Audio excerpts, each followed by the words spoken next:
As an author, it has been my honor and privilege to work with one of the truly great narrators of our time, Norma Jean Gradsky. Miss Gradsky has a long history in theater and has recently turned her talents to voiceover and narration work.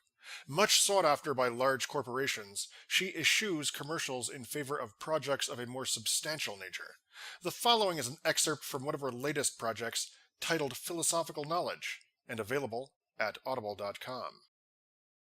3.2. What philosophers don't agree about.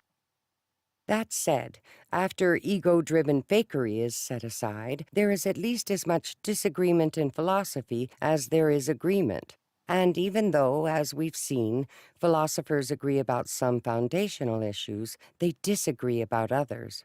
For example, even though, when asked whether one proposition entails another, different philosophers tend to give the same answer. There is no consensus among philosophers as to what it is for one proposition to entail another. Indeed, there is no agreed-upon answer to the question, what are propositions? Nor, consequently, is there any agreed-upon answer to the question, to what extent and in what way are the structures of propositions reflected in those sentences that we use to express them?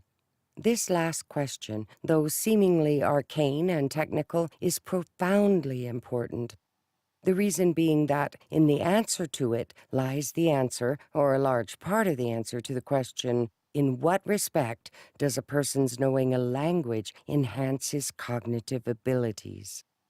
In the pages to come, we'll encounter dozens of other equally important philosophical questions that have yet to be resolved.